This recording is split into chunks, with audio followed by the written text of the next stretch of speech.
आर्य समाज के पतन का मुख्य कारण क्या है? आर्य समाज के विस्तार पर बड़े बड़े सम्मेलन होते हैं, बहुत बड़ी बड़ी गोष्ठियां होती है, बहुत बड़े बड़े पत्र भी लिखे जाते हैं, परंतु इसके वास्तविक कारण को अभी तक दूर नहीं कर पाए। और आर्य समाज का उत्थान क्यों जरूरी है? क्योंकि जिस आर्य समाज ने इस देश को आज़ाद करवाया, जिस आर्य समाज ने अनेक पाखंडों का खंडन करके सनातन धर्म को जीवित रखा, अनेक पतित लोगों को समानता का अधिकार दे करके उनका उद्धार किया, देश को कितने ही क्रांतिकारी और महापुरुष दिए, संसार के अधिकतम श्रेष्ठ कार्यों की प्रेरणा का स्रोत भी आर्य समाज ही है। ऐसे आर्य समाज का यदि पतन होता है तो यह संपूर्ण विश्व के लिए व सनातन धर्म संस्कृति राष्ट्र के लिए अत्यंत हानिकारक है। आर्य समाज के पतन का प्रमुख कारण है आर्य समाज का स्वयं ही मूर्ति पूजक हो जाना। यह बहुत समझने की बात है। देखिए, 80 से 90% आर्य समाज वर्तमान में खाली पड़े हुए हैं।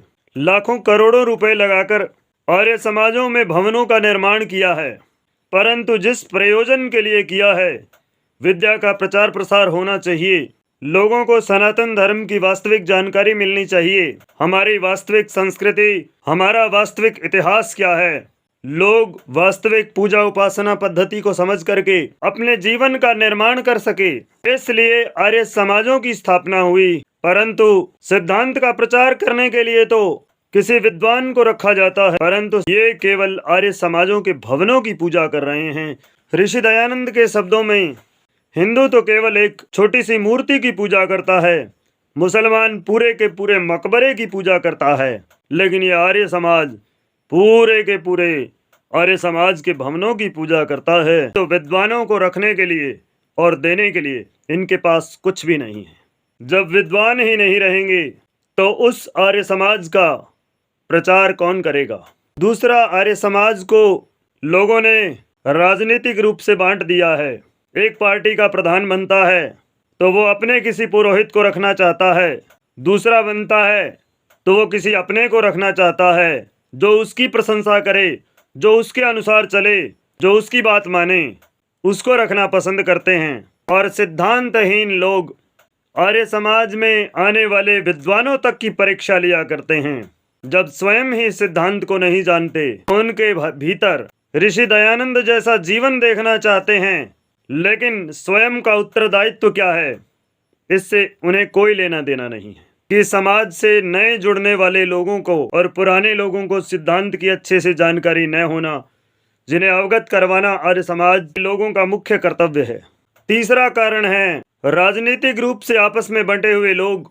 जब एक व्यक्ति प्रधान बनता है तो दूसरे लोग उस पार्टी की कमियां निकालना प्रारंभ कर देते हैं और आर्य समाज में आना बंद कर देते हैं। और आर्य समाजों में केवल एक दूसरों के कमियों पर चर्चा होती है। वहाँ पर ऐसा राग और द्वेष का माहौल बना देते हैं कि वर्तमान में नया जुड़ने वाला व्यक्ति भी ये सोचता है कि अरे यार, कहाँ आ गए, इनसे अच्छा तो पौराणिक अच्छे होते हैं। तो धीरे धीरे करके लोग आर्य समाज से खिसकना प्रारंभ करते हैं, और वही संख्या किनकी ये आप जानते हैं। तो जब तक इन महत्वपूर्ण बिंदुओं पर आर्य समाज के विद्वानों द्वारा विचार विमर्श नहीं किया जाएगा, तब तक आर्य समाज का उत्थान असंभव है।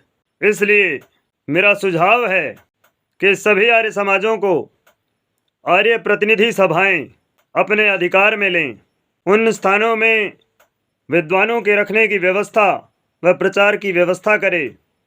वह किस आर्य समाज में कितना पैसा आता है और किस आर्य समाज को कितने पैसे की आवश्यकता है, ये सब प्रतिनिधि सभाएं अपने अधिकार में लेकर के उसकी व्यवस्था करें, अन्यथा आर्य समाज का उत्थान असंभव है। दोस्तों, आपसे निवेदन है कि इस वीडियो को ज़्यादा से ज़्यादा शेयर करें ताकि आर्य समाज के प्रमुख विद्वानों तक ये बात पहुंच सके। और यदि उचित लगे तो आप चैनल को सब्सक्राइब कर सकते